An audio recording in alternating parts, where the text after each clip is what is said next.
Assalamualaikum warahmatullahi wabarakatuh. Bismillahirrahmanirrahim. Innal hamdalillah nahmaduhu wa nasta'inuhu wa nastaghfiruh wa na'udzu billahi min shururi anfusina wa sayyiati a'malina. Man yahdihillahu fala mudilla lahu wa man yudlil fala hadiya lahu. Wa ashhadu an la ilaha illallah wahdahu la syarika lahu وأشهد أن محمدا عبده ورسوله يا أيها الذين آمنوا اتقوا الله حق تقاته ولا تموتن إلا وأنتم مسلمون يا أيها الناس اتقوا ربكم الذي خلقكم من نفس واحدة وخلق منها زوجها وبث منهما رجالا كثيرا ونساء واتقوا الله الذي تساءلون به والأرحام إن الله كان عليكم رقيبا يا أيها الذين آمنوا اتقوا الله وقولوا قولا سديدا يصلح لكم أعمالكم ويغفر لكم ذنوبكم ومن يطع الله ورسوله فقد فاز فوزا عظيما أما بعد فإن أصدق الحديث كتاب الله وأحسن الهدي هدي محمد صلى الله عليه وعلى آله وسلم وشر الأمور محدثاتها وكل محدثة بدعة وكل بدعة ضلالة وكل ضلالة في النار. Alhamdulillah, kita bersyukur pada Allah Subhanahu wa taala pada hari ini, hari Ahad ba'da subuh 14 Rabiul Akhir 1445 Hijriah, kita dimudahkan oleh Allah Subhanahu wa taala untuk duduk bersama kembali mengkaji kitab Mafatihur Rizq, kunci-kunci rizki fi dhawil kitabi was sunnah, dalam naungan cahaya Al-Quran dan Sunnah, yang ditulis oleh Fadilat Syekh Profesor Dr. Fadil Ilahi hafizahullah ta'ala. Salawat dan salam semoga selalu Allah berikan kepada Nabi kita Muhammad sallallahu alaihi wa ala alihi wasallam, pada keluarga beliau, para sahabat, serta orang-orang yang mengikuti beliau sampai hari kiamat kelak. Dengan nama-nama Allah yang husna dan sifat-sifatnya yang mulia, kita berdoa, Allahumma inna nas'aluka ilman nafi'an wa rizqan tayyiban wa amalan mutaqabbala. Allahumma amin. Ahibati fillah, afanillah wa iyyakum.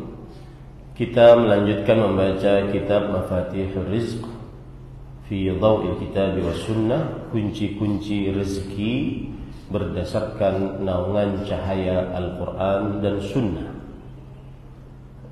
Pada pertemuan sebelumnya kita sudah membahas sekitar 7 kunci rezeki. Yang pertama, al-istighfar wa taubah, beristighfar dan bertobat kepada Allah Subhanahu wa taala. Yang kedua, at-taqwa, mengerjakan ketakwaan kepada Allah Subhanahu wa taala. Yang ketiga, at-tawakkulu 'ala Allah taala, bertawakal kepada Allah Subhanahu wa taala. Yang keempat, at-tafarrughu li'ibadatillah azza wa jalla, meluangkan waktu untuk beribadah kepada Allah Subhanahu wa taala. Yang kelima, al-mutaba'atu bainal haji wal umrah, selalu mengulang haji dan umrah dalam keadaan dia menyanggupinya.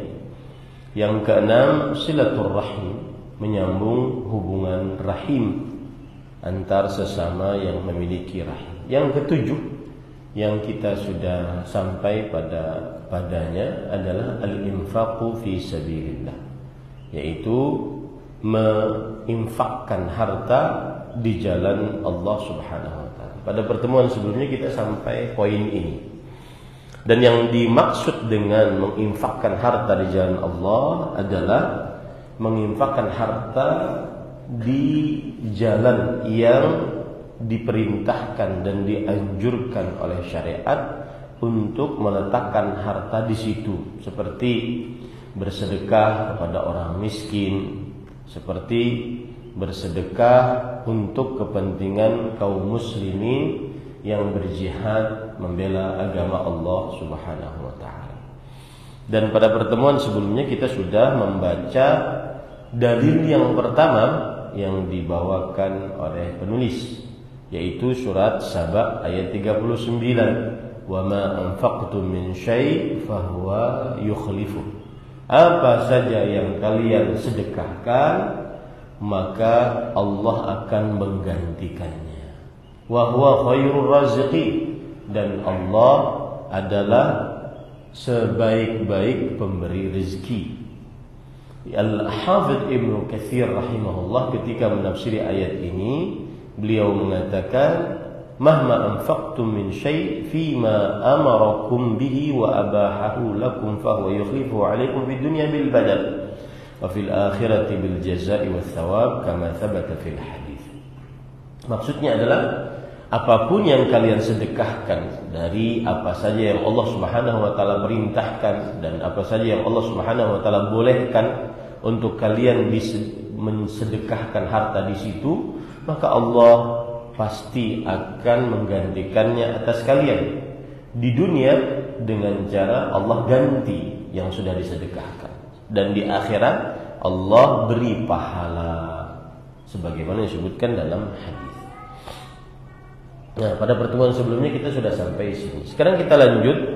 Penulis mengatakan dalil yang kedua tentang dalil bahwa bersedekah, menginfakkan harta di jalan Allah adalah melancarkan rezeki. Wa minha qauluhu subhanahu wa ta'ala asy-syaitanu ya'idukumul faqra wa ya'murukum bil fahsya wallahu ya'idukum maghfiratan minhu wa fadla wallahu wasi'un 'alim. Surat Al-Baqarah ayat 268, yang artinya syaitan menjanjikan kepada kalian kemiskinan dan memerintahkan kalian untuk berbuat keji, sedangkan Allah menjanjikan untuk kalian maghfirah, ampunan darinya, dan fadlan, karunia. Nah ini, kalau orang bersedekah, Allah janjikan karunia. Allah maha luas dan maha mengetahui. Qala Ibnu Abbas radhiyallahu anhu fi tafsir al-ayat al-karimah, ithnani min Allah wa ithnani min asy-syaitan.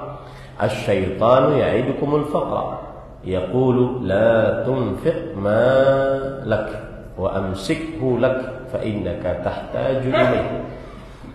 Kata ahli tafsir di generasi sahabat Abdullah bin Abbas ketika mengomentari ayat ini, surat Al-Baqarah ayat 268, dua dari Allah, dua dari syaitan.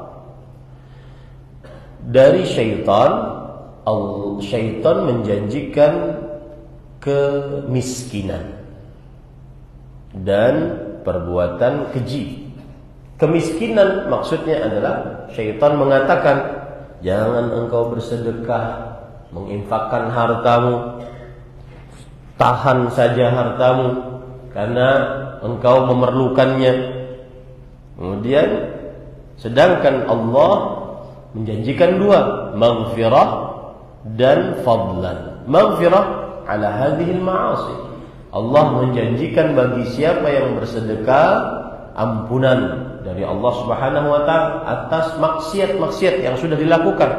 Wa fadlan, dan kelebihan di rizq, di dalam rezeki. Ini dalil yang menunjukkan bahwa bersedekah pelancar rezeki. Ya, bersedekah pelancar rezeki. Kemudian penulis berkata, wa qala al-qadhi Ibnu Athiyyah fi tafsir al-ayat al-karimah, wal maghfiratu hiya as-sitr ala ibadihi fi dunya wal akhirah, wal fadlu huwa ar-rizq fi dunya wat tawsi' fihi wat tan'imu fil akhirah wa bi kullin qad wa'ada Allah ta'ala. Kata Imam Ibnu Athiyyah di dalam kitab Al-Muharrar Al-Wajiz, salah satu kitab tafsir, beliau mengatakan maghfirah yang disebutkan tadi dalam ayat adalah Allah menutupi aib atas hamba-hambanya di dunia dan di akhirat. Kita ini pelaku dosa. Kalau Allah bongkar dosa-dosa kita, niscaya kita malu. Nah, orang yang dijanjikan Allah maghfirah karena dia sudah bersedekah, maka Allah maksudnya memberikan penutupan aib, dosanya tidak diketahui oleh orang di dunia dan di akhirat.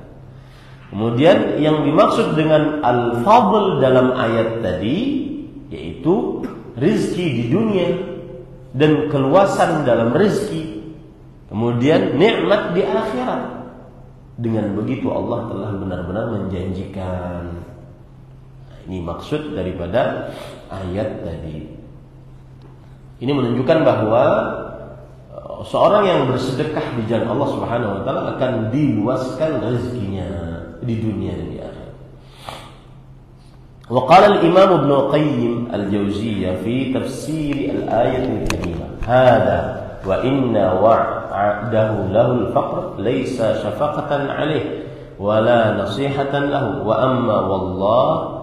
amma Allah subhanahu wa ta'ala fa innahu ya'idu 'abdahu maghfiratan minhu li dhunubihi wa fadlan bi an yukhlifahu 'alayhi akthara mimma anfaqa wa ad'afahu imma fid dunya aw fid dunya wal akhirah."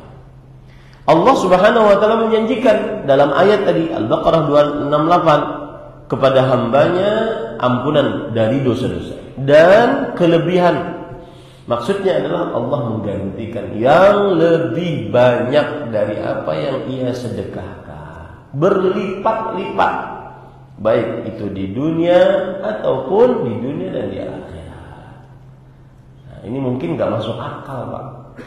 Yang disedekahkan malah mendatangkan rezeki. Kalau akal kita kan yang disedekahkan berarti berkurang hartanya.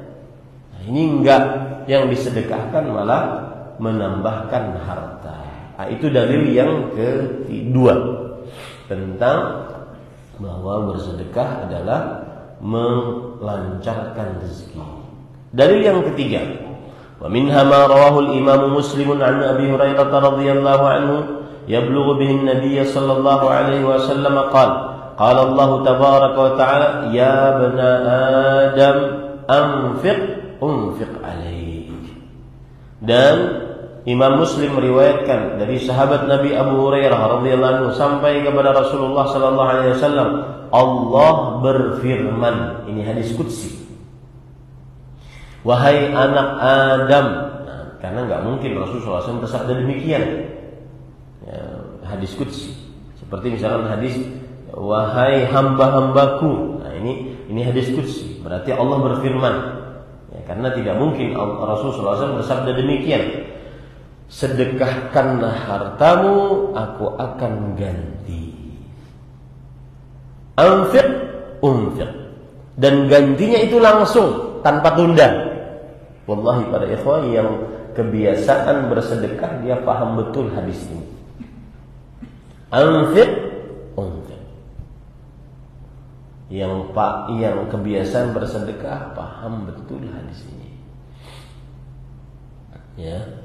Karena di sini ada semacam syarat, ada jawaban syarat. Jawaban syarat didapat kalau mengerjakan syarat. Saya beri contoh misalkan sesuai hadis ini, wahai anak Adam, sedekahlah, infakkanlah hartamu di jalan Allah, maka, nah ini jawaban syarat, maka aku langsung ganti. Kenapa ada kata langsung? Karena di dalam jawaban syarat ini kata present, kata kerja langsung. Unfiq alaih, sedekahkanlah, maka aku langsung saat itu juga aku ganti. Ini para ikhwan dalam hati Allah, dan ini memang memerlukan iman. Ini memerlukan iman. Maka benar hadis Rasul sallallahu alaihi wasallam yang berbunyi as-sadaqatu burhan. Sedekah itu bukti nyata iman. Apa maksudnya bukti nyata iman? Kita bersedekah berharap pahala dari Allah berharap gantian datang dari Allah, padahal kita tidak tahu datang atau tidak. Kita hanya mengimani bahwa kalau bersedekah Allah akan mengganti, kalau berinfak di jalan Allah, Allah akan mengganti. Makanya dia adalah iman, bukti iman. Ini para ikhwan yang dirahmati Allah. Penulis berkata, Allahu Akbar, Allah Maha Besar. Ma awthaqahu min dhaman lil munfiqi fi sabilillah ta'ala. Alangkah terjaminnya, ya, alangkah benar-benar terjaminnya untuk orang-orang yang berinfak di jalan Allah Subhanahu wa taala. Artinya, yang bersedekah Allah jamin pasti diganti, dan gantinya langsung. Ma awthaqahu min dhaman. Alangkah jaminannya sangat terpercaya, ya. Karena yang menjamin Allah langsung Subhanahu wa ta'ala. Wa ma aisaruhu wa ashaluhu min tariqin linaili rizq. Alangkah mudahnya, ringannya jalan untuk mendapatkan rezeki. Yunfiqul 'abdu fi sabilillah ta'ala wa yunfiqu man biyadihi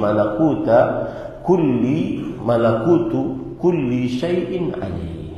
Seorang hamba bersedekah, menginfakkan hartanya, maka Allah yang memiliki kerajaan langit dan bumi akan menggantinya. Makanya terjamin, yang bersedekah terjamin diganti oleh Allah. Kenapa? Karena kita bersedekah paling berapa, dan kita memiliki paling berapa. Tetapi yang menjamin untuk diganti, dialah Allah yang memiliki langit dan bumi. Dialah Allah yang memiliki kekayaan langit dan bumi. Maka benar-benar terjamin, ya, benar-benar terjamin. Pasti digantinya itu benar-benar terjamin. Wa idza kana al-'abdu yunfiqu 'ala qadri istita'atihi fasayunfiqu man lahu khazainu as-samawati wal ard wa malakutu kulli syai' 'alaihi bima yaliqu bi jalalihi wa 'azamatihi wa qudratihi. Kan sebagaimana sudah saya sebutkan tadi, kalau seorang hamba bersedekah dengan apa yang ada di tangannya dan terbatas, maka Allah yang memiliki seluruh kekayaan langit dan bumi, seluruh kerajaan yang ada di atas bumi, apapun, Allah akan mengganti sedekahnya sesuai dengan keagungan dan kemuliaan serta kekuasaan Allah Subhanahu wa ta'ala. Luar biasa. Jadi ini yang membuat kita termotivasi untuk bersedekah. Oh, saya bersedekah 10.000, ya, 10.000, kemudian itu sedekahnya sedikit dan Allah menjanjikan akan diganti yang lebih baik. Sedangkan Allah ini maha luas rezekinya. Allah yang memiliki kerajaan langit dan bumi, Allah yang memiliki semua kekayaan yang ada di langit dan di bumi. Bagaimana jaminan atas gantian tersebut? Sangat benar-benar terpercaya dan terjamin. Tidak perlu kita ragu lagi. Yaqulul Imam An-Nawawi, qauluhu azza wa jalla, anfiq 'alaik, huwa ma'na qawlihi azza wa jalla, wa ma anfaqtum min syai' fa huwa yukhlifu. Fayatadhammanu al-hathu 'ala al-infaqi ma'nan fi wujuhil khair wat tabsyir bil khalafi min fadlillah ta'ala. Ketika Allah berfirman, kata Imam Nawawi rahimahullah menjelaskan ayat ini, ketika Allah berfirman, wahai anak Adam, nafkahkan hartamu di jalan Allah, Allah akan menggantikan atasmu. Ini sama dengan ayat yang berbunyi tadi, apa saja yang kamu nafkahkan di jalan Allah, Allah akan langsung menggantinya. Karena di dalam ayat ini mengandung perintah untuk bersedekah dalam kebaikan dan bergembira dengan gantian dari Allah Subhanahu wa ta'ala sesuai dengan rahmat Allah Subhanahu wa ta'ala. Nah, itu dalil yang ketiga. Dalil yang keempat, tentang bahwa sedekah, infak melancarkan rezeki. Dan silakan Pak, cek di dunia ini yang ahli sedekah tapi miskin, gak akan dapat. tapi sengsara, melarat, tidak akan pernah dapat. Ya. Penulis berkata, wa mimma yadullu ala anna al-infaqa fi sabilillah ta'ala min mafatihir rizq ma rawahu al-imam al-Bukhari an Abi Hurairah radhiyallahu anhu anna an-nabiy sallallahu alaihi wasallam qala ما من يوم يصبح العباد فيه إلا وملكان ينزلان فيقول أحدهما اللهم أعطي منفقا خلفا ويقول الآخر اللهم أعطي ممسكا تلفا. Termasuk dalil bahwa sedekah, berinfak di jalan Allah termasuk kunci-kunci rezeki adalah apa yang diriwayatkan oleh Imam Bukhari dari Abu Hurairah radhiyallahu anhu bahwa Nabi Muhammad sallallahu alaihi wasallam bersabda, tidaklah ada hari seorang hamba di pagi harinya memasuki pagi hari kecuali ada dua malaikat yang turun dan salah satu dari dua malaikat tersebut berdoa, ya Allah, berikanlah kepada orang yang bersedekah ganti. Dan salah satu malaikat yang lain berdoa lagi, ya Allah, berikanlah kepada orang yang menahan harta, tidak mau bersedekah, kehancuran terhadap hartanya. Nah, ini menunjukkan bahwa bersedekah, berinfak di jalan Allah pelancar rezeki. Penulis berkata, fa fi hadzal hadits syarif akhbara an-nabiy sallallahu alaihi wasallam al-karim anna malakan yad'u kulla yawmin lil-fuqi bi an yu'tiyahu Allah khalafan. Di dalam hadis yang mulia ini, Nabi Muhammad sallallahu alaihi wasallam yang mulia memberitahukan bahwa ada malaikat berdoa di setiap hari bagi siapa yang bersedekah dan Allah Subhanahu wa taala akan memberi ganti. Wal muradu bihi kama yaqulu al-mala'u 'ala al-qari' kama yaqulu al-mulla 'ali al-qari' ay 'iwadan 'aziman wa huwa al-'iwad as-salih aw 'iwadan fi ad-dunya wa badalan fi al-'uqba liqawlihi ta'ala wa ma anfaqtum min syai' wa huwa yukhlifu wa khairur raziqin. Berkata seorang ulama al-mulla 'ali al-qari', namanya begitu, bahwa yang dimaksud dengan ya Allah berikanlah kepada orang yang berinfak ganti maksudnya ganti yang besar, yang baik di dunia dan juga di akhirat. Sebagaimana firman Allah, apa saja yang kalian sedekahkan maka Allah akan menggantinya. Wa ma'lumun, nah lihat, anna du'a al-malaikah mujabun li'annahum la yad'una li ahadin illa bi'idnihi jalla jalaluhu. Dan sudah kita maklumi bersama, kita yakini bersama bahwa doanya malaikat kabul karena mereka tidak berdoa untuk seseorang kecuali dengan izin Allah Subhanahu wa taala. Pasti kabul doanya. Nah, ini ada dua malaikat yang berdoa di setiap pagi, ya Allah, berikanlah kepada orang yang bersedekah gantian. Tapi ingat, ada yang tersebar di tengah masyarakat, ada istilah sedekah subuh. Mereka berdalil dengan hadis ini. Maka jawabannya ini pengamalannya kurang tepat. Ini maksudnya adalah bahwa di setiap pagi ada malaikat berdoa. Siapa yang bersedekah ganti, siapa yang tidak bersedekah hancurkan hartanya. Nah, apakah harus setelah subuh? Tidak mesti. Ya, maka akhirnya dinamakan sedekah subuh, enggak ada. Tidak ada pengkhususan sedekah waktu subuh. Bisa dimaklumi ini ya para ikhwan dalam majelis.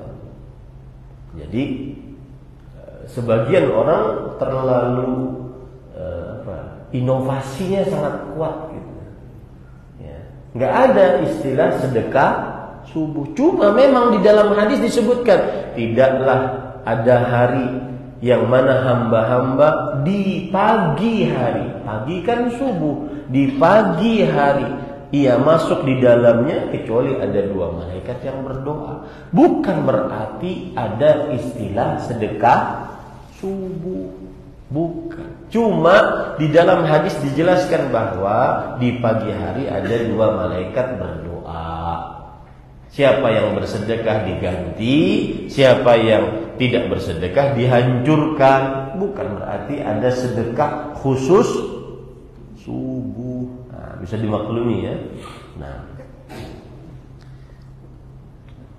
karena qala Allah Ta'ala wala yashfa'una illa liman irtadha wa hum min khasyatihi mushfiqun. Dan mereka tidak memberi syafaat, yaitu para malaikat, tidak berdoa kepada Allah kecuali bagi siapa yang diridhai oleh Allah. Nah, itu dia. Makanya doa malaikat kabul. Kalau ditanya, mengapa doa malaikat kabul? Karena Allah memerintahkan malaikat untuk mendoakan si fulan. Makanya doanya kabul. Kemudian dalil yang selanjutnya, wa minha ma rawahu al-Imam al-Baihaqi an Abi Hurairah radhiyallahu anhu anna an-nabiy sallallahu alaihi wasallam qala anfiq ya Bilal wa la takhsha min dhil 'arsy iqlalan. Dari yang diriwayatkan oleh Imam Baihaqi dari Abu Hurairah radhiyallahu anhu bahwa Nabi Muhammad sallallahu alaihi wasallam bersabda, wahai Bilal, bersedekahlah, berinfaklah, dan jangan takut kepada yang memiliki arsy, hartamu akan habis. Jangan takut. Arsy adalah makhluk Allah yang paling besar, mengalahkan alam semesta.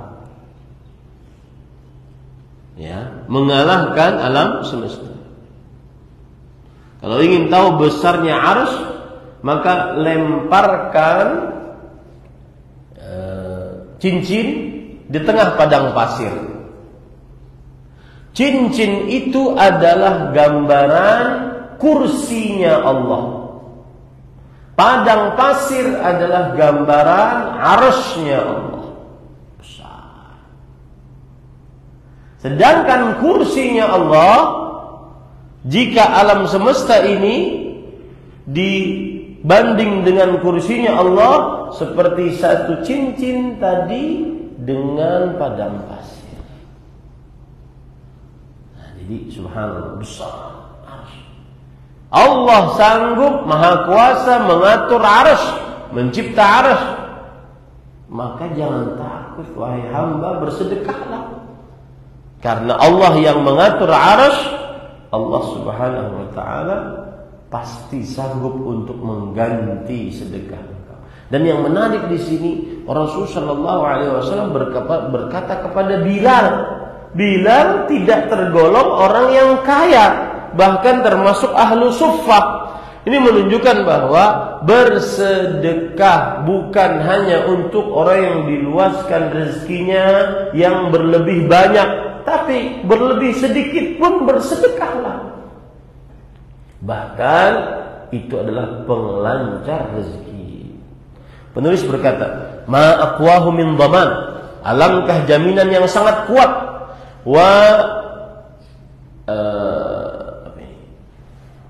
wa amtanahu lil munfiqi fi sabilillah, alangkah jaminan yang sangat kuat, paten bagi orang yang bersedekah di jalan Allah Subhanahu wa taala.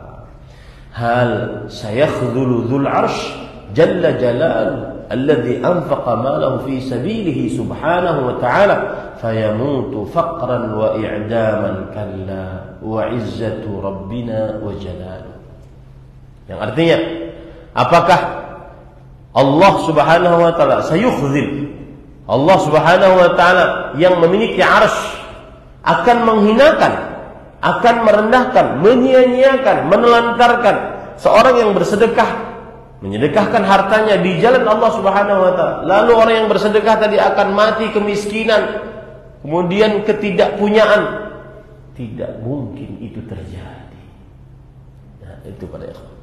Yaqulul mulla 'Ali al-Qari fi syarh al-hadits iqlalan ay faqran wa i'daman ay atakhsha an yuday'a mithlaka man huwa yudabbiru al-amra min as-sama'i ila al-ard. Kata al-mulla 'Ali al-Qari, di dalam hadis tadi disebutkan iqlalan. Maksudnya, wahai Bilal, sedekahkanlah hartamu. jangan engkau takut, ya, Allah yang memiliki arsy akan memiskinkanmu, jangan engkau takut. Kenapa? Kata Al-Mula Ali Al-Qari, seorang ulama yang mensyarah hadis ini, apakah engkau takut Allah akan menyia-nyiakan orang semisal dengan, padahal Allah yang mengatur langit dan bumi, kekayaan semua ada Allah, pada Allah Subhanahu wa taala. Ai atakhafu an yukhayyiba amalaka wa yuqallil rizqaka man rahmatuhu ammat ahlas samai wal ard wal mu'mina wal kafir wat tuyura wad dawab. Apakah engkau takut Allah akan menghabiskan hartamu gara-gara engkau bersedekah? Padahal dialah Allah yang rahmatnya meliputi seluruh penduduk langit dan bumi, seluruh orang mukmin, orang kafir, seluruh burung dan seluruh binatang. Jangan takut bersedekah. Ini para ikhwan yang dirahmati oleh Allah Subhanahu wa taala. Kemudian penulis berkata, dalil yang ke selanjutnya, yang ke-6 atau ke-7 ya. Wa kam min syawahid fi kutubi sunnati was sirati wat tarajum wat tarikh wa hatta fi waqi'ina al-'asir tadullu ala ikhlafillahi ta'ala rizqa lil munfiqi fi sabilillah. Berapa banyak bukti nyata, baik itu di dalam kitab-kitab hadis, di dalam sejarah-sejarah, biografi-biografi, tarikh-tarikh, sejarah-sejarah, sampai dalam kehidupan kita modern ini, yang menunjukkan bahwa Allah mengganti rezeki orang yang berinfak di jalannya. Wa sa'aqtasiru ala iradi syahidin wahidin fi hadzal maqam insyaallah taala. Saya akan menyebutkan satu contoh dalam kesempatan ini, kata beliau. Faqad rawal Imam Muslim an Abi Hurairah radhiyallahu anhu anin Nabi sallallahu alaihi wasallam qala baina rajulun bifalatin minal ard fasami'a sautan fi sahabah asqi hadiqata fulan. Kata penulis, saya akan sebutkan sebuah kisah. Nah, kisah ini bukan dongeng, kisah ini bukan katanya, kisah bersanad. Hadis riwayat Muslim dari Abu Hurairah radhiyallahu anhu, Nabi Muhammad sallallahu alaihi wasallam bercerita, ketika ada seorang lelaki di sebuah daerah, kemudian dia mendengar suara dari langit, wahai awan,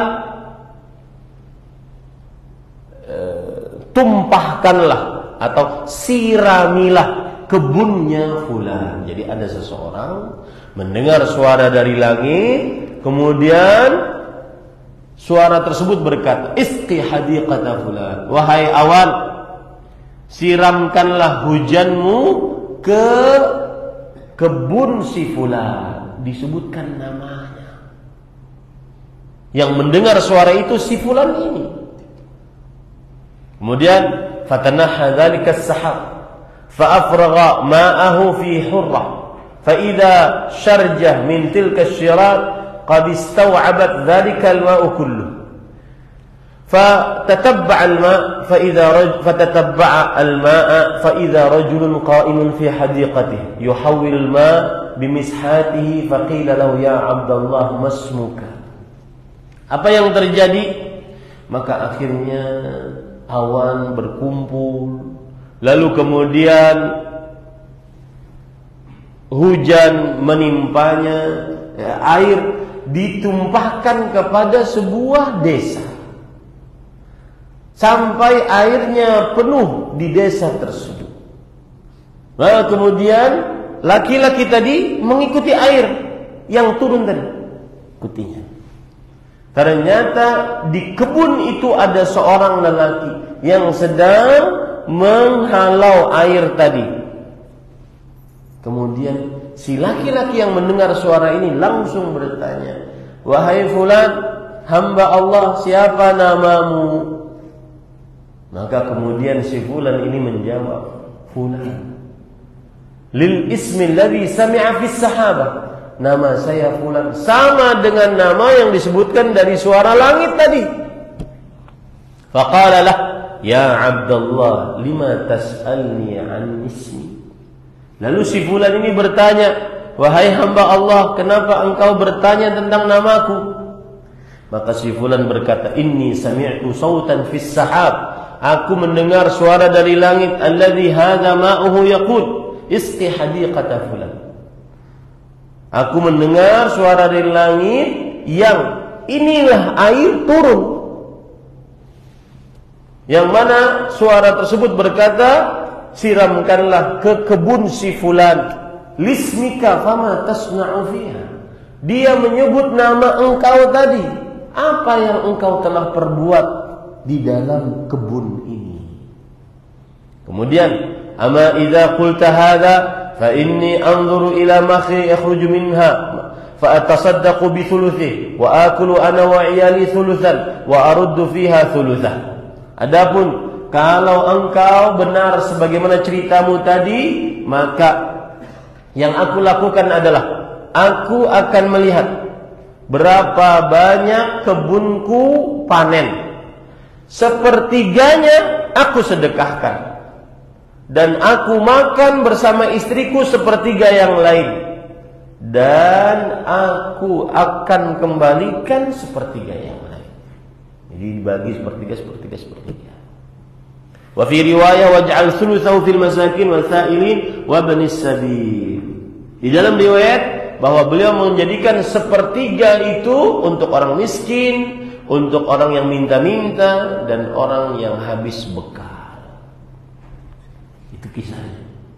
Menunjukkan bahwa sedekah melancarkan rezeki. Bahkan disebutkan namanya.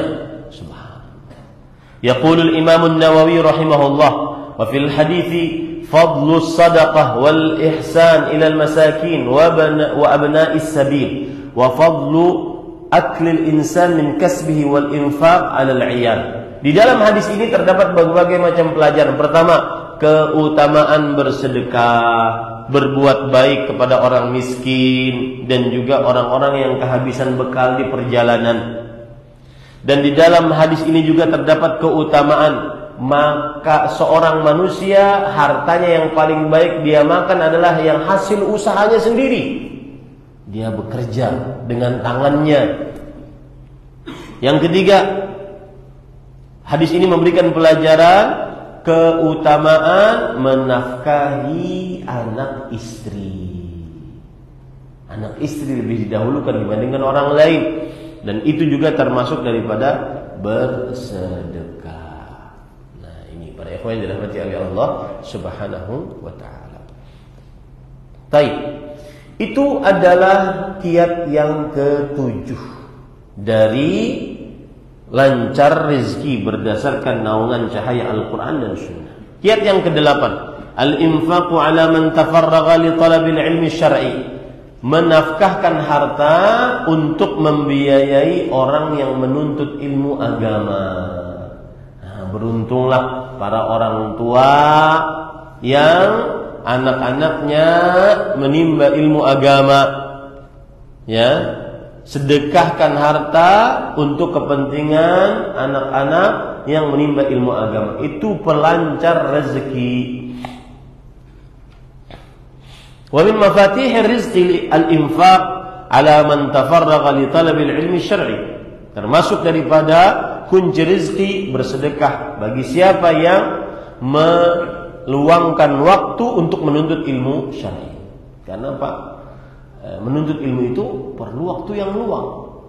Makanya sebagian ulama mengatakan apabila ada orang pengajar manusia, mengajari manusia ilmu agama, yang dengan mengajar tersebut dia menyulitkan dirinya kalau digabung dengan bekerja, maka dia boleh untuk mengambil hadiah dari yang memberikan hadiah kepadanya, karena dia memerlukan uang untuk membiayai dirinya, sedangkan dia kerjaannya mengajari manusia. Begitu juga para santri atau para penuntut ilmu agama, dia meluangkan waktu untuk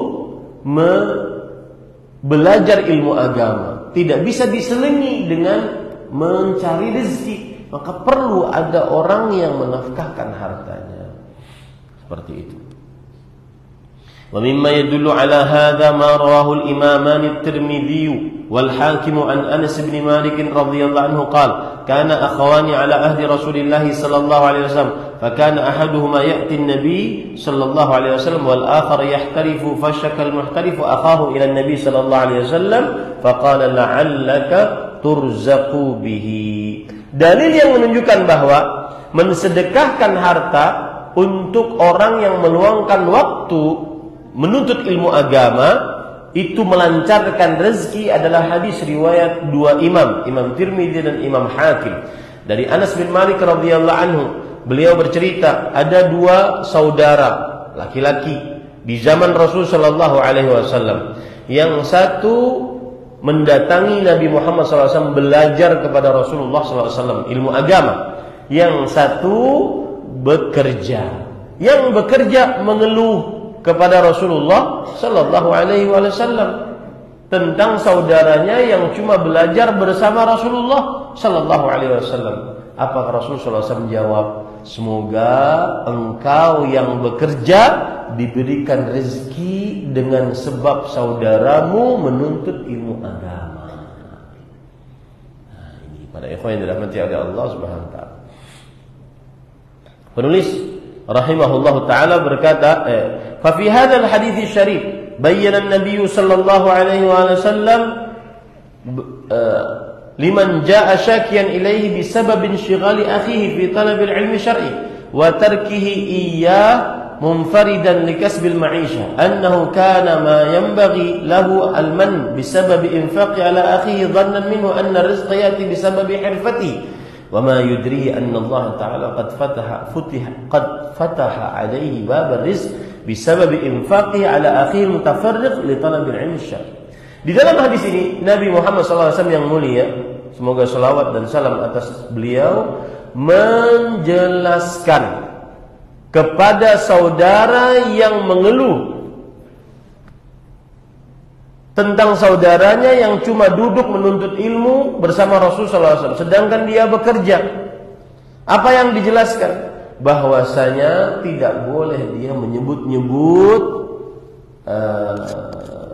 pemberiannya kepada saudaranya. Saya yang kerja, kamu enak-enak duduk. Saya nggak boleh begitu. Kenapa? Karena dia mengira bahwasanya harta yang dia dapat ini, yang dia berikan kepada penuntut ilmu agama tadi, karena hasil kerjanya. Nah, padahal dia salah sangka dalam hal itu. Bahwasanya dia tidak tahu seorang yang bekerja itu dimudahkan dia dapat rezeki dari pekerjaannya tersebut karena ada orang yang menuntut ilmu agama. Ya, ini para ikhwan yang dirahmati Allah.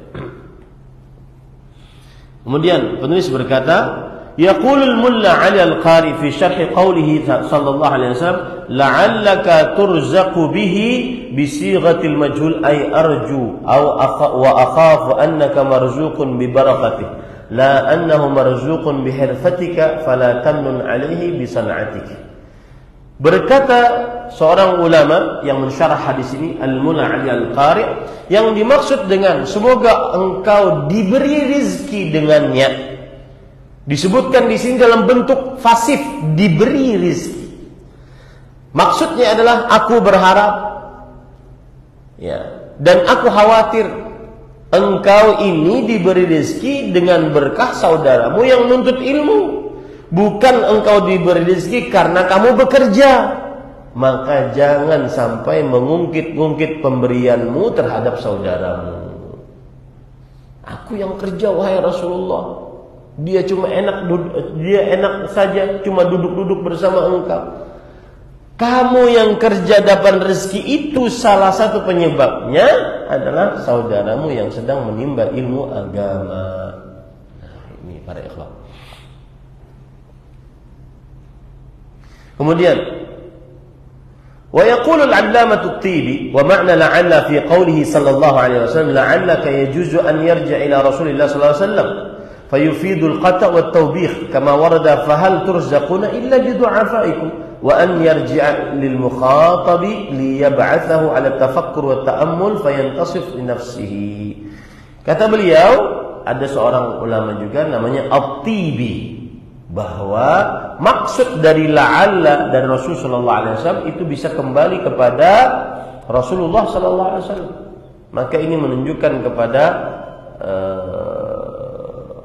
pencelaan terhadap saudara yang bekerja tadi. Sebagaimana yang disebutkan dalam hadis, bukankah engkau diberikan rezeki? Tidak kamu diberikan rezeki kecuali karena orang-orang lemah dari kalian. Agar apa? Agar orang yang bekerja tadi merasa dirinya bekerja, berinfak tadi, berpikir bahwasanya rezeki yang dia dapat bukan karena hasil usahanya semata, tetapi karena membiayai orang yang menuntut ilmu. Nah, ini para ikhwan dirahmati oleh Allah Subhanahu wa taala.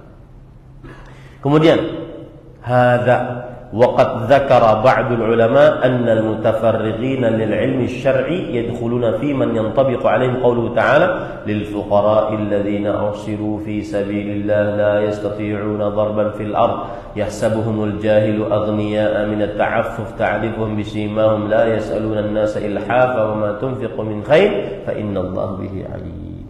Sebagian ulama mengatakan bahwa orang-orang yang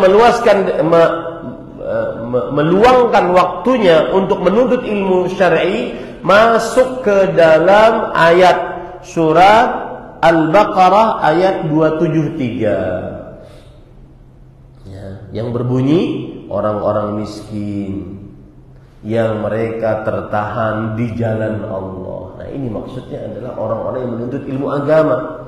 Mereka tidak bisa bekerja mencari nafkah karena menimba ilmu agama, tertahan di jalan Allah. Orang-orang bodoh mengira bahwa mereka ini kaya kok nggak kerja-kerja, padahal mereka tidak mau minta-minta. Ya. Kamu tahu dari raut wajah mereka, mereka tidak mau minta-minta kepada manusia. Dan apa saja yang kamu sedekahkan untuk mereka dari kebaikan, Allah Maha mengetahuinya. Nah, ini para ikhwan yang dirahmati oleh Allah Subhanahu wa taala. Lihat, kemudian ada penjelasan dari Al-Imam Al-Ghazali rahimahullah.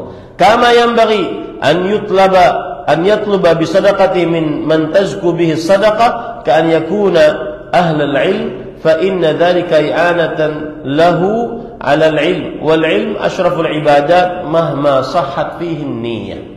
Maka sebagaimana dia meminta dengan sedekahnya untuk mensucikan dirinya, yaitu memberi sedekah kepada para penuntut ilmu, maka perhatikan baik-baik. Orang yang bersedekah kepada orang yang menimba ilmu agama, yang bersedekah ini juga akan mendapatkan ilmu. Dan ilmu adalah sebaik-baik ibadah bagaimanapun jika niatnya benar. Ya. Ini para ikhwan yang dirahmati oleh Allah Subhanahu wa taala. Dan Abdullah bin Umar radhiyallahu anhu, Abdullah bin Mubarak, seorang ulama, yukhassisu bima'rufihi ahlul ilm. Beliau sengaja mengkhususkan sedekahnya untuk para ulama. Karena yang saya sebutkan tadi, mereka sibuk ngajari orang. Tidak ada waktu untuk bekerja. Kemudian lagi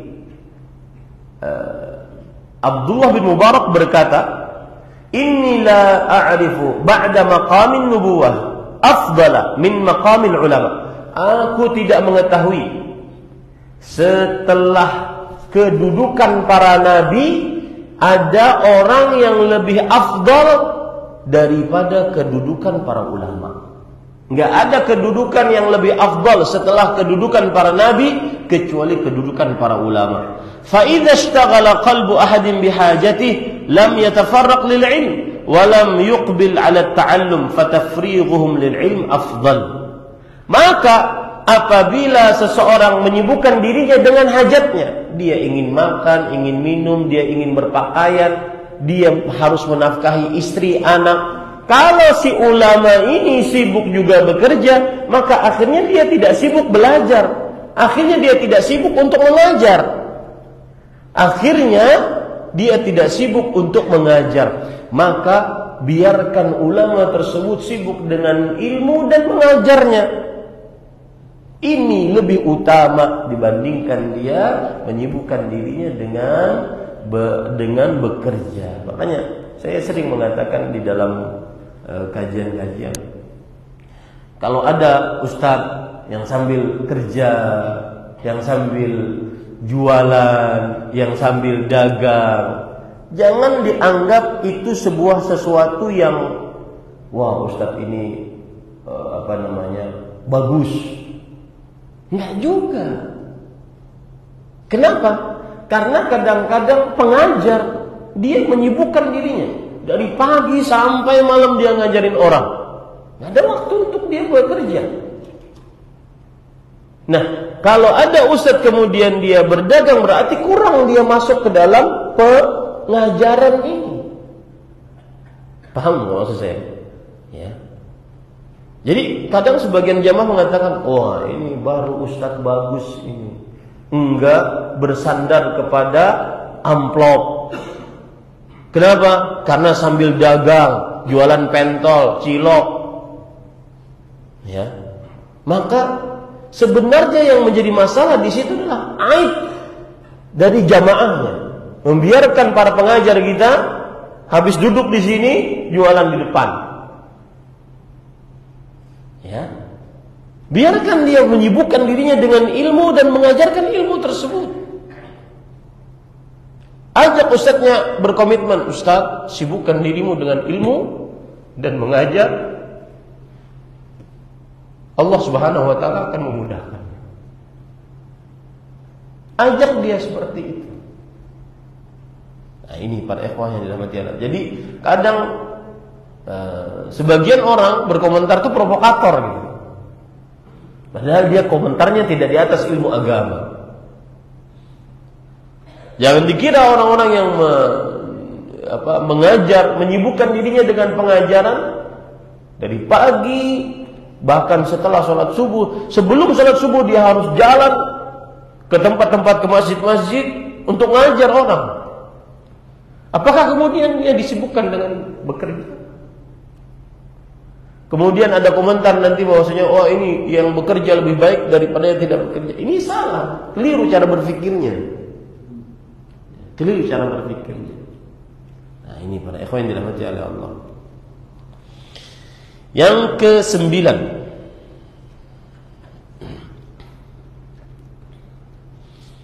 al-matlabu tasi' al-ihsan ila ad-du'afa. Berbuat baik kepada orang-orang yang lemah. Ya. Jadi ada di zaman sekarang para pendakwah sibuk dengan mengais rezeki. Dan itu termasuk, kalau saya boleh berpendapat, itu termasuk menyimpang niat. Dan wallahu a'lam itu termasuk ada semacam rasa cinta dunia di dalam dirinya. Dengan kedok tidak mau dapat amplop. Ini jujur saja. Ada ustaz-ustaz atau ada pendakwah yang mulai sibuk dengan dunia. Sibukkan diri dengan mempunyai travel,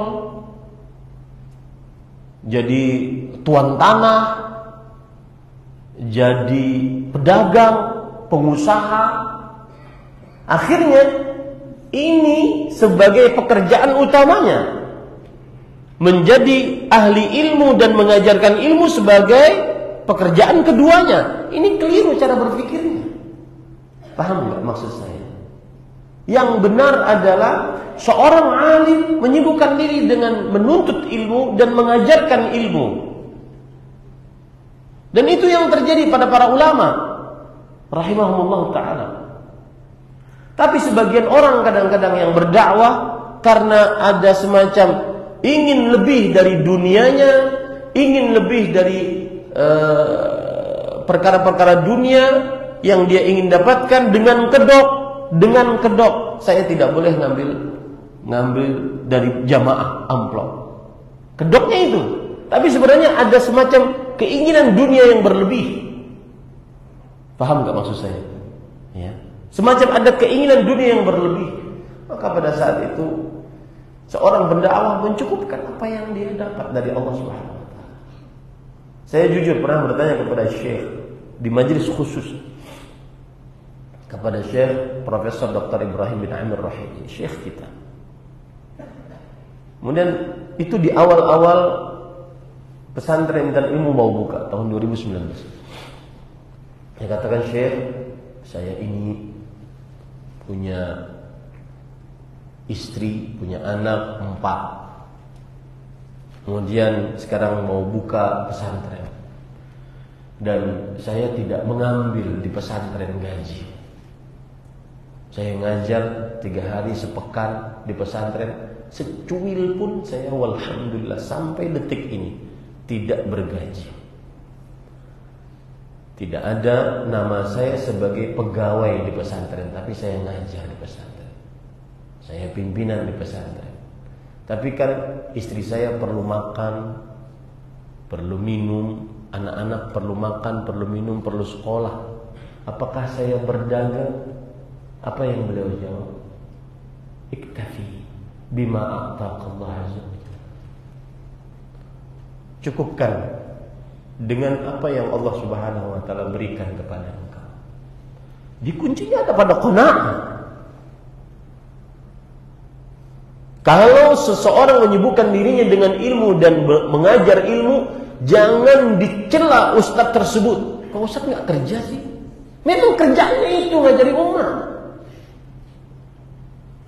Kalau ustaz kerja juga sama dengan kalian, para pedagang, para pegawai. Betul apa? Betul. Tidak ada bedanya. Nah ini.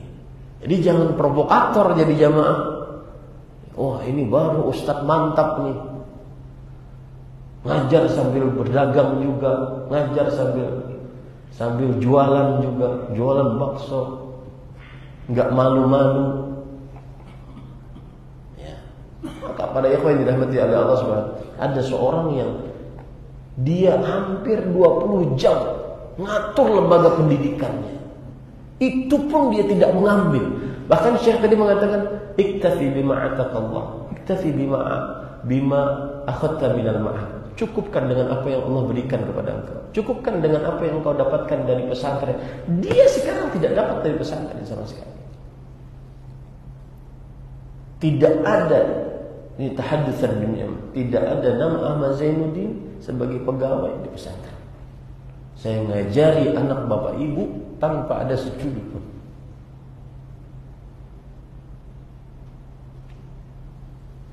Ini para ikhwan yang dirahmati Allah Subhanahu wa taala. Kadang anak-anak kita harus kita kalahkan demi anak-anak orang lain. Maka tidak benar kalau seandainya ada perkataan orang yang berjuang di pesantren mengatakan ngurus anak orang semangat, ngurus anak sendiri terlantar. Bahkan dengan itu anak kita terurus. Anak kita penuh dengan berkah. Jadi maksud saya cerita seperti ini para ikhwah, jangan sampai salah berfikirnya, yang akhirnya komentar-komentarnya tidak benar. Ustaz yang bekerja dianggap lebih ikhlas dibandingkan yang tidak bekerja. Nah, ini salah ini. Ustaz yang menuntut ilmu dan mengajarkan ilmu, dia meluangkan waktu dari mulai sebelum subuh sampai nanti mungkin dia pulang ke rumah jam 9, jam 10. Ya. Kadang menyapa istri, menyapa anak hanya sekedarnya saja, saya halo, assalamualaikum, pelukan sebentar, kabur lagi. Belum rapat ini, belum rapat itu, belum ada jadwal. Maka para ikhwan yang dirahmati oleh Allah Subhanahu wa taala, jangan pernah berpikir bahwa kedudukan para ulama sama dengan kedudukan para pengusaha, para pedagang. Ini tidak benar. Mereka ngajari umat. Mereka harus ada orang yang bertafarruh. Tafarruh itu bukan hanya sekedar waktu luang menuntut ilmu. Enggak, meluangkan waktu untuk menuntut ilmu dan untuk mengajari manusia. Nah. Kemudian al-matlabut tasi', al-ihsan ila du'afa. Berbuat baik kepada para orang-orang lemah. Orang-orang lemah di sini maksudnya adalah orang miskin, para janda, anak yatim, ya. Orang-orang lemah. Bahkan subhanallah, saya pernah berkunjung ke sebuah pesantren, namanya pesantren gratis. Itu semuanya orang yatim, bahkan anak yatim piatu. Bagaimana hidupnya berkah. Subhanallah.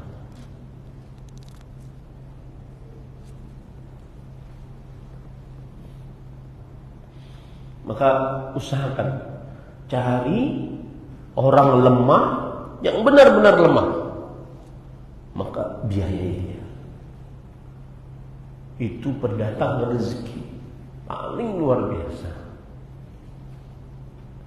Karena orang-orang lemah ini, saat dia menadah tangan, tidak ada hijab antara dia dengan Allah Subhanahu wa taala.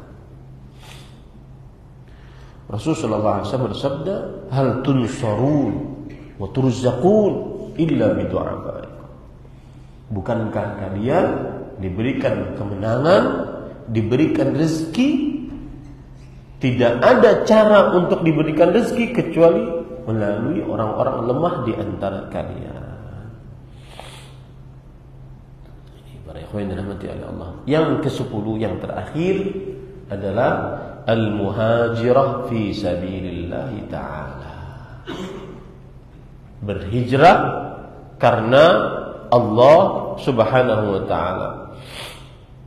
Dan yang dimaksud dengan berhijrah di sini adalah sebagaimana yang dikatakan oleh Al-Imam Ar-Raghib Al-Asfahani dalam kitab Al-Mufradat fi Gharibil Quran, al-khuruj min daril kufr ila daril iman kaman hajara min Makkah ila al-Madinah. Keluar dari kampung kekufuran kepada kampung keimanan. Sebagaimana orang yang berhijrah dahulu dari Mekah ke kota Madinah. Itu yang disebut dengan hijrah, ya. Yaitu keluar dari tempat yang penuh dengan kemaksiatan, kekufuran, pindah kepada kampung yang penuh dengan keislaman.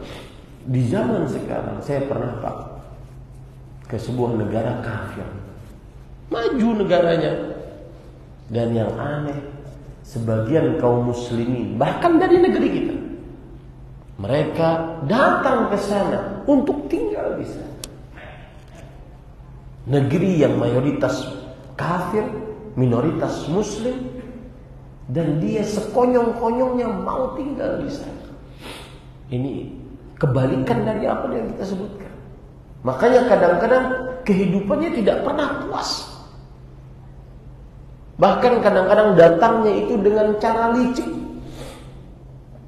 Saya diceritakan oleh kawan-kawan di sana. Dia bawa anak perempuannya dari Indonesia.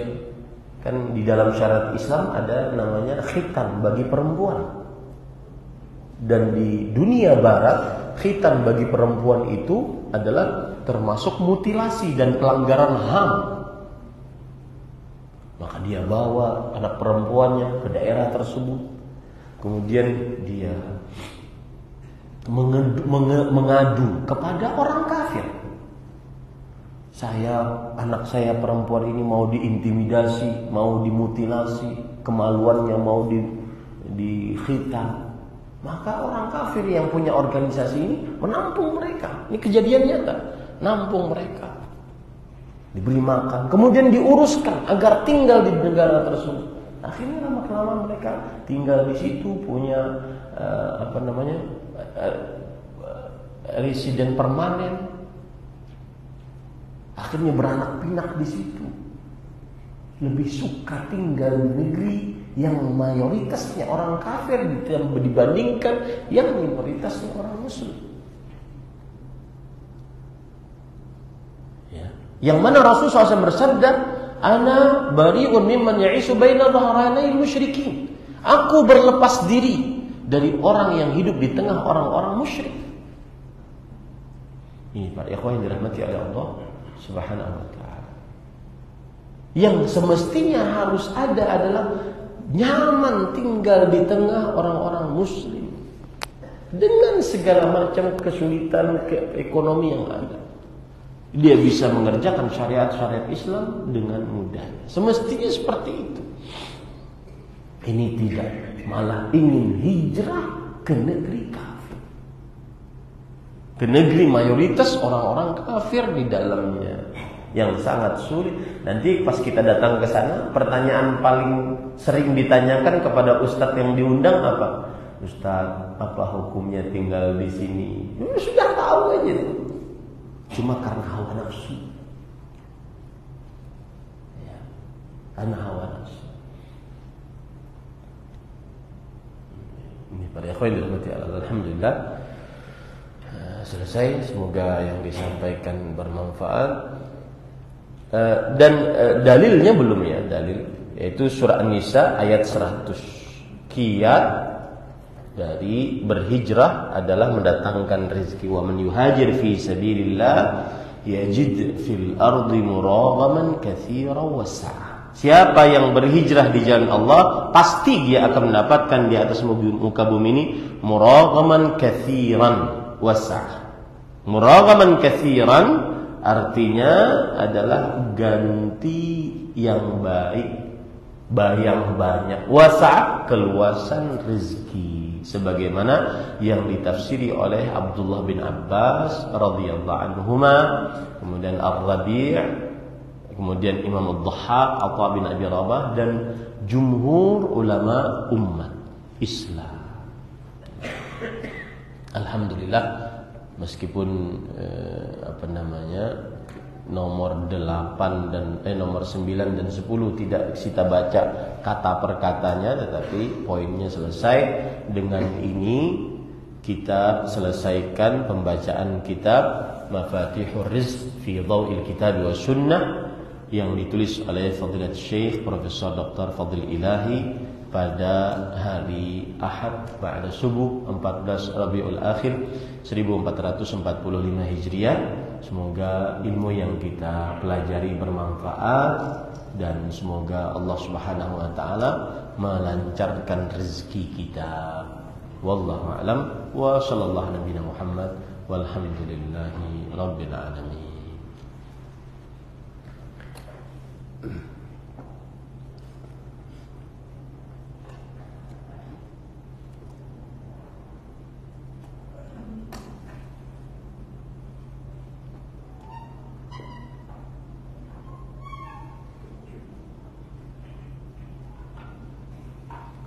Sebentar ya.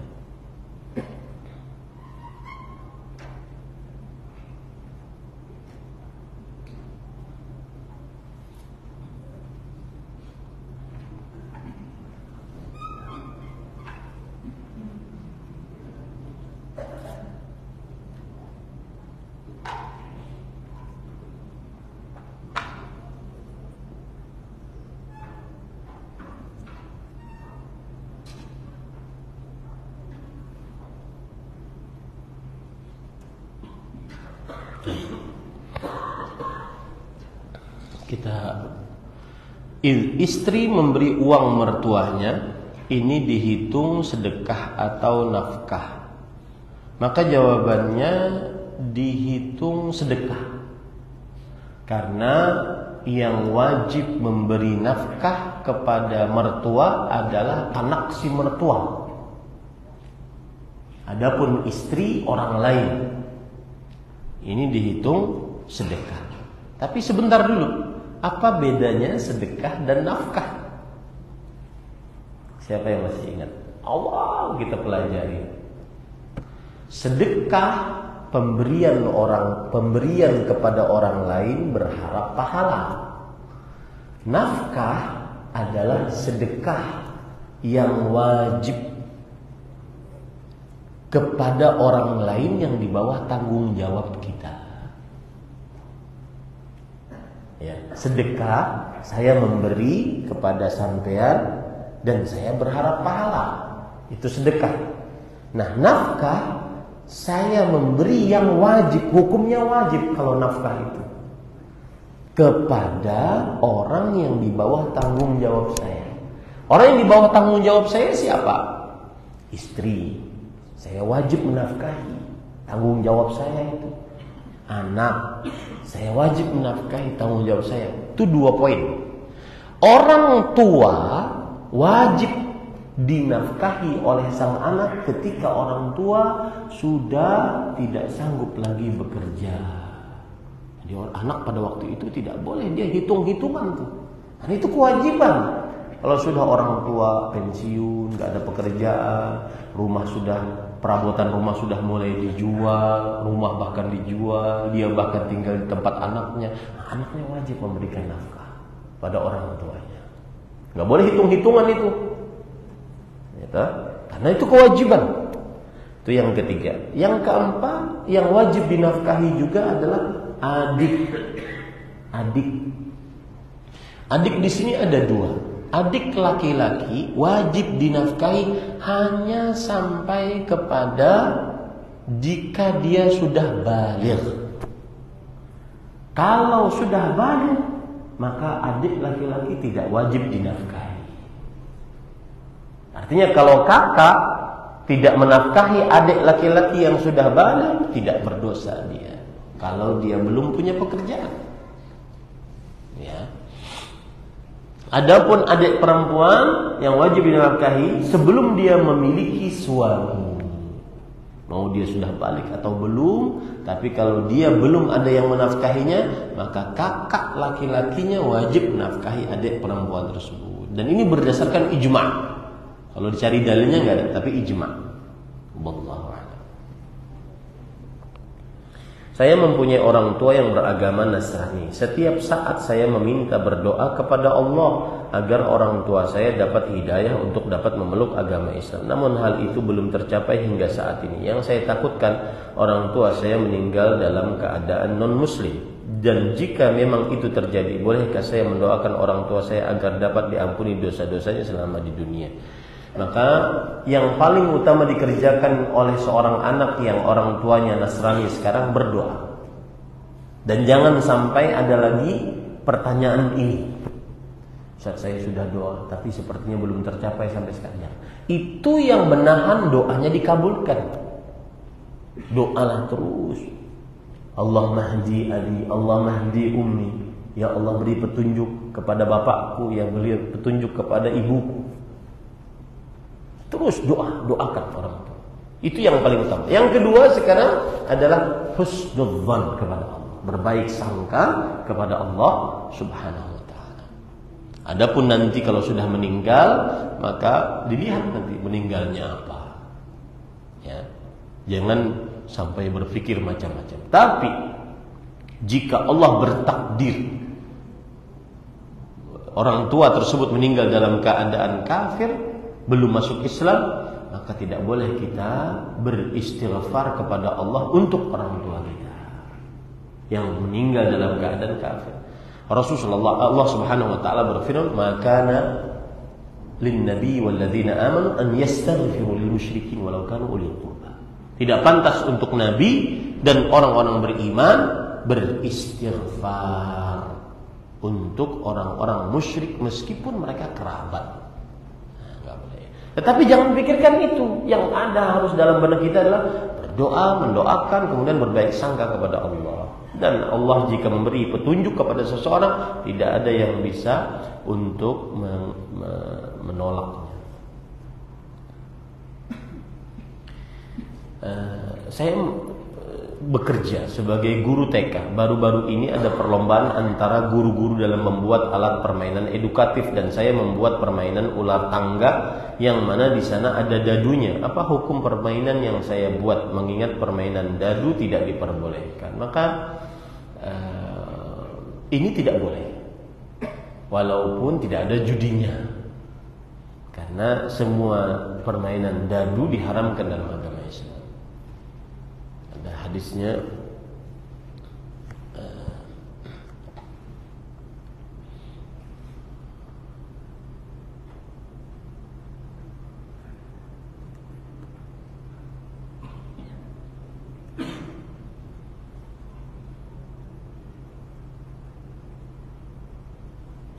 namanya di dalam agama Islam dadu itu dalam hadis Rasulullah SAW namanya an-nard. An-nard, ya. Ada hadis yang berbunyi, man la'iba bin nardi faqad 'asa Allah wa rasulah. Siapa yang bermain dengan nard, dadu, ya, maka dia telah bermaksiat kepada Allah dan Rasulnya. Abdullah bin Umar radhiyallahu anhu annahu kana idza wajada ahadan min ahli yal'abu bin nardi darabahu wa kasaraha. Abdullah bin Umar radhiyallahu anhu apabila mendapati salah seorang dari keluarganya atau istrinya main dadu, maka beliau pukul istri tersebut, kemudian beliau patahkan dadunya. Dari Buraidah radhiyallahu anhu Rasulullah sallallahu alaihi wasallam bersabda, "Man la'iba bin nardi faka'annama sabagha yadahu fi lahmi khinzir wa dami." Barang siapa yang main an-nardashir, yaitu dadu, ya, maka seakan-akan dia melumuri tangannya dengan darah darah babi dan daging babi. Darah babi dan daging babi yang itu adalah diharamkan dalam agama Islam. Dan bentuknya begini. Saya contohkan ini, ya hampir-hampir sama dengan apa sih istilahnya kalau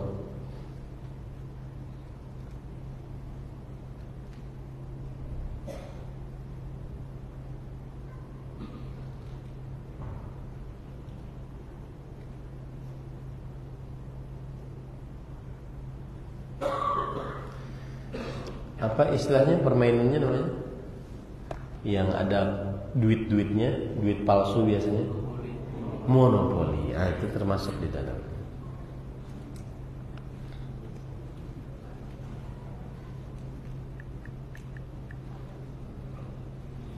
Nah, ini dia seperti ini.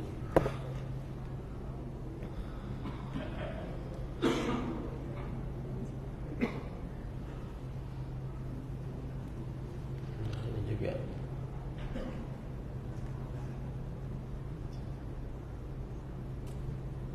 Nah, ini ada beberapa contoh saja, ya.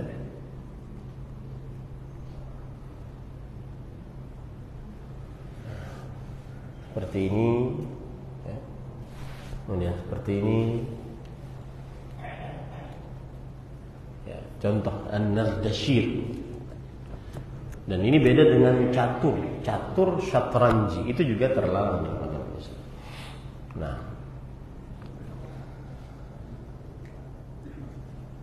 cukup ya. Ini yang bisa disampaikan. Kita cukupkan dengan kafaratul majlis. Sallallahu alaihi Muhammad walhamdulillahi rabbil alamin. Subhanakallah bihamdik asyhadu an la ilaha illa anta astaghfiruka wa atubu ilaik. Wassalamualaikum warahmatullahi wabarakatuh.